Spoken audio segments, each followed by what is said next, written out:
BBA department second semester, subject name Basics of Business and Business Environment.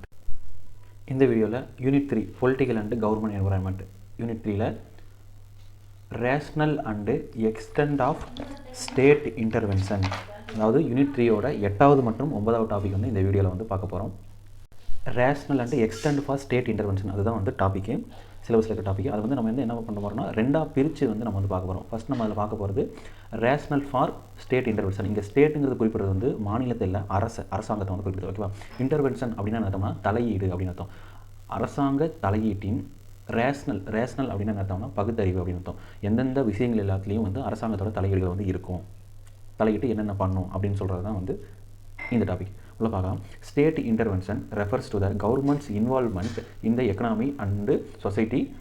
அதாவது economy பொருளாதாரத்திலையும் society சமுதாயத்திலையும் கவர்மெண்ட்டோட involvement தான் வந்து அரசாங்கத்தின் ஈடுபாடு தான் வந்து ஸ்டேட் இன்டர்வென்ஷன், அரசாங்க தலையீடு என்று குறிக்கப்படுகிறது. எதுக்கு வந்து எக்கனாமிலையும் சொசைட்டிலையும் வந்து அது வந்து இன்வால்வ்மெண்ட் தலையீடு வந்து ஈடுபடுதுன்னா டு அட்ரஸ் வேரியஸ் இஷ்யூஸ், பல்வேறு பிரச்சனைகளை தீர்க்கிறதுக்கும் அண்டு அச்சீவ் எதை அடையுதுன்னா ஸ்பெசிஃபிக் கோல்ஸ், குறிப்பிட்ட இலக்குகளை வந்து அடைவதற்கும் இன்வால்வ்மெண்ட் ஈடுபடுகிறது. The rational for state intervention is based on several arguments.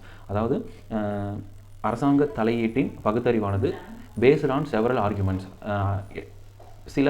செவரல்னா பல ஆர்குமெண்ட்ஸ், விவாதங்களின் அடிப்படையில் வந்து கீழே வந்து கொடுக்கப்பட்டுள்ளது அப்படின்னு வந்து சொல்கிறாங்க. ஃபஸ்ட்டு விவாதம் வந்து என்னென்னா மார்க்கெட் ஃபெயிலியர். எப்போ வந்து ஒரு அரசு வந்து தலையிடும் அப்படின்னா வந்து மார்க்கெட் ஃபெயிலியர், சந்தை வந்து தோல்வி அடையும் போது ஒரு அரசாங்கத்தின் தலையீடு வந்து இருக்குன்னு சொல்கிறாங்க. உள்ள பார்க்கலாம். Markets can fail to allocate resource efficiently. அதாவது ரிசோர்ஸ் வளங்களை எஃபிஷியன்ட்லி அலோகேட், திறமையாக இல்லை திறம்பட அலோகேட் ஒதுக்குவதில் ஃபெயில் தோல்வி அடையும் போது மார்க்கெட் வந்து என்னென்னா தோல்வி அடையும். இது எதுக்கு வந்து லீடிங் டு வழிவகுக்கும் அப்படின்னா வந்து இஷ்யூஸ், பிரச்சனைகளுக்கு வந்து வழிவகுக்கும். அப்படி என்ன பிரச்சனை வந்து அப்படின்னா லைக் மோனோபோலிஸ்னால் அதுனா ஏகபோக தனி உரிமை அப்படி அர்த்தம். அதாவது அந்த மார்க்கெட்டில் அந்த ஒரே ஒரு நிறுவனம் மட்டும்தான் இருக்கும். அந்த மொத்த சந்தையும் வந்து அவங்க தான் அடக்கி ஆள்வாங்க. எந்த பொருள் வந்து விற்கணுங்கிறது அவங்க தான் முடிவு பண்ணுவாங்க. அது என்ன விலைக்கு வந்து விற்கணும் அப்படிங்கிறதே அவங்க தான் முடிவு பண்ணுவாங்க. அப்புறம் வந்து எக்ஸ்டர்னலிட்டிஸ், அதாவது வெளிப்புற பிரச்சனைகள், காரணிகள்னால ஏற்படுற பிரச்சனைகள். அப்புறம் வந்து பப்ளிக் கூட்ஸ், பொது சரக்குகளின் மீது ஏதாவது பிரச்சனைகள். இது எல்லாமே வந்து சரிவர இயங்காதனால வந்து வளங்களை வந்து ஒதுக்கீடு செய்ய முடியாதனால வந்து அந்த மார்க்கெட் கேன் ஃபெயில், சந்தை வந்து தோல்வி அடைகின்றாங்க. ஸ்டேட் இன்டர்வென்ஷன், அரசாங்கத்தின் தலையீடு can correct these market failures. இந்த சந்தையின் தோல்வியை வந்து ஸ்டேட் இன்டர்வென்ஷன், அரசாங்கம் தலையிட்டு கேன் கரெக்ட், சரி செய்யும் அப்படின்றாங்க. அடுத்த தலையீடு எதுலன்னு பார்த்தீங்கன்னா அரசாங்கத்தின் தலையீடு சோசியல் வெல்ஃபேர், அதாவது சமூக நலன், அதில் வந்து அரசாங்கத்தின் தலையீடு வந்து இருக்கும் அப்படின்னு வந்து சொல்கிறாங்க. ஓகேவா? அப்படி என்ன சமூக நலத்தில் வந்து தலையிடுனா த ஸ்டேட் கேன் இன்டர்வென், அரசாங்கம் தலையிடும். எதுக்குன்னா டு ப்ரொமோட், ஊக்குவிக்கிறதுக்கு. எதை ஊக்குவிக்குன்னா சமூக நலனை வந்து ஊக்குவிதற்கு வந்து அரசாங்கம் வந்து தலையீடு இருக்கும். எதன் மூலியம்னா பை ப்ரொவைடிங் எசென்சியல் சர்வீஸ், ஒரு அவசியமான அடிப்படை தேவையான சேவைகளை வந்து வழங்குவதன் மூலியமாக. அப்படி என்ன அவசியமான சேவைகள்னா லைக் ஹெல்த் கேர், சுகாதார சேவைகள், எஜுகேஷன் கல்வி சேவைகள், அப்புறம் வந்து சோசியல் செக்யூரிட்டி சமூக பாதுகாப்பு சேவைகள். இது வந்து வழங்குவதன் மூலியமாக சமூக நலனை வந்து ஊக்குவிக்கும் அரசாங்கம் அப்படின்றாங்க. அடுத்தது வந்து எக்கனாமிக் இன்ஸ்டெபிலிட்டினா பொருளாதார நிலையற்ற தன்மை. ஸ்டெபிலிட்டினா நிலைத்தன்மை, இன்ஸ்டெபிலிட்டினா நிலையற்ற தன்மை. பொருளாதார நிலையற்ற தன்மை வந்து ஒரு அரசாங்கத்தில் வந்து நிலவும் போது அந்த அரசு வந்து தலையிடும் அப்படின்னு சொல்கிறாங்க. ஸ்டேட் இன்டர்வென்ஷன், அரசாங்க தலையீடு கேன் ஹெல்ப், உதவும். எதுக்குன்னா ஸ்டெபிலைஸ் த எக்கனாமி, பொருளாதாரத்தை நிலைநிறுத்துவதற்கு உதவும் அப்படின்றாங்க. எப்பொழுது அப்படின்னா டூரிங் டைம் ஆஃப் கிரைசஸ்னால் ஒரு நெருக்கடி காலகட்டத்தில் வந்து உதவும் அப்படின்றாங்க. அப்படி என்னப்பா நெருக்கடி நாட்டுக்குன்னா சச் எஸ் ரெசிஸ்டன்ஸ் என்ன அர்த்தம்னா மந்த நிலை. அது பொருளாதாரம் வந்து பெருசாக வந்து வளர்ச்சி அடையாது, வீழ போகிற ஸ்டேஜில் வந்து இருக்கும். அது வந்து மந்த நிலை அப்படின்னு சொல்லலாம். அந்த மந்த நிலையின் போது வந்து ஒரு பொருளாதார நெருக்கடி ஏற்படும். வந்து டிப்ரெஷன்ஸ்னால் மன அழுத்தம், அது வந்து இதுக்கு ஹியூமனுக்கு சொல்லுவோம்.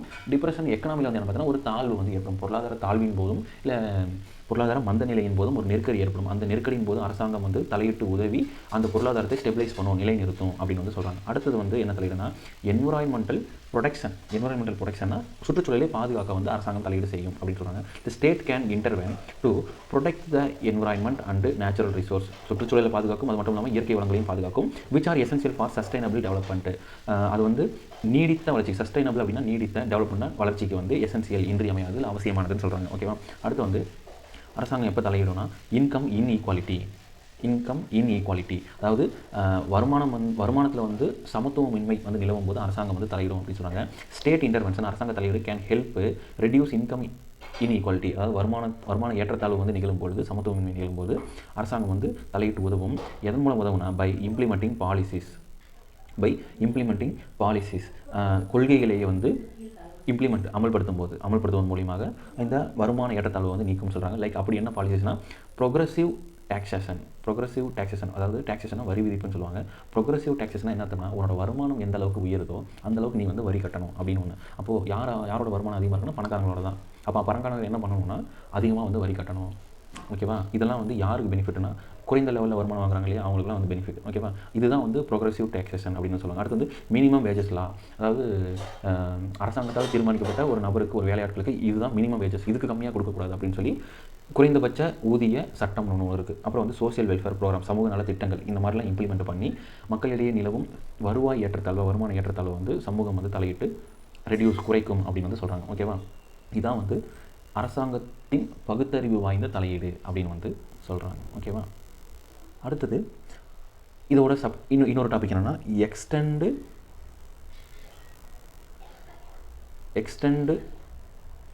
Of state intervention. எக்ஸ்டெண்ட் தான் என்னென்னா வரம்பு, எல்லை, இல்லைனா வந்து ஒரு அளவுன்னு வச்சுக்கலாம். அரசாங்க தலையீட்டின் அளவுகள் வந்து என்னென்ன அப்படின்னு வந்து சொல்கிறாங்க. ஓகேவா? ஸ்டேட் இன்டர்வென்ஷன் அரசாங்க தலையீடு, எக்ஸ்டெண்ட்னா வந்து அளவுன்னு அர்த்தம். அரசாங்க தலையீடு எந்த அளவு வரைக்கும், எந்த வரம்பு வரைக்கும், எந்த எல்லை வரைக்கும் இருக்கும் அப்படின்னு வந்து சொல்கிறாங்க. ஓகேங்களா?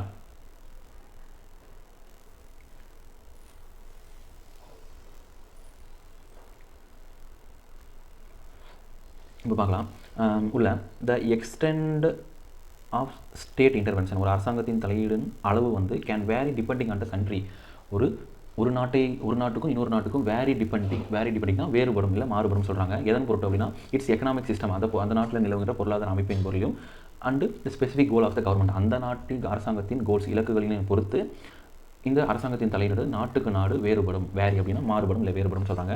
Here are some possible level of state intervention. கீழே வந்து கொடுக்கப்பட்டுள்ளது எந்தெந்த இடங்கள் எல்லாம் வந்து, இல்லை எந்தெந்த அளவு வரம்பு வரைக்கும் வந்து அந்த கவர்மெண்ட் வந்து தலையீடு செய்யும் அப்படின்னு வந்து கொடுத்துருக்காங்க. பார்க்கலாம். ஃபஸ்ட்டு வந்து லைசஸ் ஃபேரே அப்படின்னு வந்து சொல்கிறாங்க. ஓகேவா? இது வந்து என்ன அளவுன்னு பார்த்தீங்கன்னா மினிமல் ஸ்டேட் இன்டர்வென்ஷன், அதாவது குறைந்தபட்ச அரசு தலையீடு அப்படின்னு வந்து சொல்கிறாங்க.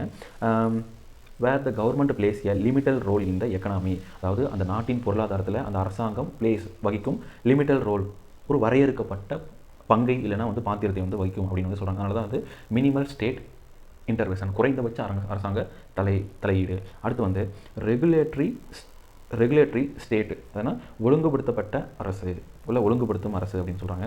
இதில் வந்து அரசாங்கத்தில் அந்த பொருளாதாரத்தில் என்ன தலையீடு இருக்குமோ, அந்த ஸ்டேட் இன்டர்வென்ஸ் டு ரெகுலேட் மார்க்கெட்ஸ், சந்தைகளை வந்து ஒழுங்குபடுத்தும், அண்டு இண்டஸ்ட்ரீஸ், தொழில்துறைகளை வந்து ஒழுங்குபடுத்தும். பட் டஸ் நாட் ஓன், அதை வந்து சொந்தம் கொண்டாடாது, சொந்தமாக எடுத்து நடத்தாது. ஆர் கண்ட்ரோல் தம், அதை வந்து கட்டுப்பாட்டில் வந்து வைக்காது. என்ன பண்ணணும்னா ஒழுங்குமுறைப்படுத்துறது மட்டும்தான். எதைனா அந்த சந்தையையும் தொழில்துறையும் ஒழுங்குமுறைப்படுத்துறது மட்டும்தான் அதோடைய எக்ஸ்டெண்ட், வரம்பாக இருக்குது, இல்லை எல்லையாக இருக்குது. அடுத்து வந்து மிக்ஸ்டு எக்கனாமி அப்படின்னு அர்த்தம்னா கலப்பு பொருளாதாரம் அப்படின்னு அர்த்தம். கலப்பு பொருளாதாரத்தில் த ஸ்டேட் இன்டர்வென்ஸ், அரசாங்கத்தின் தலையீடு, to correct the market failures, அதாவது சந்தையினுடைய தோல்வி வந்து சரி செய்வதும், அண்ட் ப்ரொவைட் எசென்சியல் சர்வீசஸ், அவசியமான சேவைகளை வந்து வழங்குவதும், while also allowing private enterprise to operate, தனியார் நிறுவனங்களை வந்து செயல்படுவதற்கு அனுமதிப்பதும் இதன் வந்து வேலையாக இருக்குது. ஓகேவா? அடுத்தது வந்து சோசியலிஸ்ட் ஸ்டேட், அதாவது பொது உடைமை அரசு அப்படிங்கிறது எந்த அளவில் வந்து இருக்குன்னா, ஸ்டேட் அரசாங்கம் plays a significant role in the economy, பொருளாதாரத்தில் வந்து குறிப்பிட்டு உள்ள முக்கியமான பாத்திரத்தை வந்து வகிக்கும் அப்படின்னு சொல்கிறாங்க. அப்புறம் வந்து owning and controlling key industries, அதாவது நாட்டின் முக்கியமான தொழில்துறைகளில் வந்து ஓனிங் பண்ணும், அரசாங்கம் தான் எடுத்து நடத்தும். அப்புறம் வந்து கண்ட்ரோலிங், அதை வந்து கட்டுப்பாட்டில் வச்சிருக்கும். And providing comprehensive social welfare program, காம்ப்ரஹென்சிவ்னா விரிவான அர்த்தம், விரிவான சமூக நில திட்டங்களை வந்து ப்ரொவைடிங், வழங்கும் அப்படின்னு வந்து சொல்கிறாங்க. அடுத்து வந்து கமாண்ட் எக்கனாமினா கமாண்ட்னா கட்டளை பொருளாதாரம். இப்படி இதில் வந்து அந்த அரசாங்கம் வந்து எந்த அளவுக்கு தலையிடும்னா, இந்த state has complete control over the economy, முழு கட்டுப்பாட்டையும் வந்து எது எடுத்துரும்னா அந்த அரசாங்கம் வந்து எடுத்துரும். எதுவும் பேர்னா அந்த நாட்டு பொருளாதாரத்தின் மீது. அப்புறம் வந்து making all decisions regarding production, distribution and prices, அந்த விலை நிர்ணயத்தின் போதும், விநியோகத்தின் போதும், உற்பத்தியின் பேர்லையும் எல்லா டிசிஷன்ஸும் அந்த கட்டளை அரசாங்கம் தான் வந்து எடுத்து நடத்தும். ஓகேவா? சோசியலிஸ்ட் பொது உடைமை அரசாங்கத்தில் வந்து அப்படி இல்லை. அங்கே வந்து என்ன பண்ணுறாங்கன்னா ஒரு முக்கிய பதார்த்தத்தை வந்து வகிக்கும், ஓனிங் கண்ட்ரோலிங் முதன்மையான நிறுவனத்தை மட்டும் கட்டுப்பாட்டில் வந்து வச்சிருக்கும், ப்ரொவைடிங் காம்ப்ரஹென்சிவ் சோசியல் வெல்ஃபேர், சமூக நலத்திட்டங்கள் வந்து இருக்கும். கலப்பு பொருளாதார நாட்டில் வந்து எப்படின்னா சந்தை தோல்வியை வந்து அதை வந்து நம்ம சரி செய்யும் அந்த அரசாங்கம். அப்புறம் வந்து தேவையான சர்வீஸ் வந்து வழங்கும். அப்புறம் வந்து பிரைவேட், கலப்பு பொருளாதாரம் தானே, அதாவது பொதுத்துறையும் தனியார் துறையும் கலந்து தான் வந்து கலப்பு பொருளாதாரம் சொல்லுவாங்க. So allowing private enterprises to operate, அவங்களும் தனியார் நிறுவனங்களும் செயல்பட வந்து அனுமதி வழங்கும். அப்புறம் வந்து ரெகுலேட்டரி, ஒழுங்குபடுத்தப்பட்ட இல்லை ஒழுங்குபடுத்துகின்ற ஒரு அரசாங்கத்தில் வந்து ஸ்டேட் வந்து ரெகுலேட் பண்ணுறதுக்கு மட்டும் எதனா அந்த மார்க்கெட்டிங் இண்டஸ்ட்ரீஸையும் அப்புறம் வந்து அது வந்து ஓன் பண்ணது கண்ட்ரோல் பண்ணது. அப்புறம் வந்து மினிமல் ஸ்டேட் இன்டர்வென்ஷன், பொருளாதாரத்தின் மீது ஒரு குறைந்தபட்ச கட்டுப்பாடு தான் வந்து எது வச்சுருக்கோம்னா இந்த மினிமல் ஸ்டேட் அது வந்து கொண்டிருக்கும்னு சொல்கிறாங்க. ஓகேவா? இதுதான் வந்து 5 வகையான அரசாங்க தலையீட்டின் வரம்புகள் இல்லைனா அளவுகள் இல்லைனா எல்லைகள் அப்படின்னு சொல்கிறாங்க. ஸோ ஓகேவா? So extent of state intervention and வந்து ரேஷனல் ஃபார் ஸ்டேட் இன்டர்வென்ஷன் 8 மற்றும் 9வது டாபிக் வந்து 3rd யூனிட்டை பொறுத்த வரைக்கும் நம்ம வந்து என்ன பண்ணுறோம்னா கம்ப்ளீட் பண்ணிட்டோம்.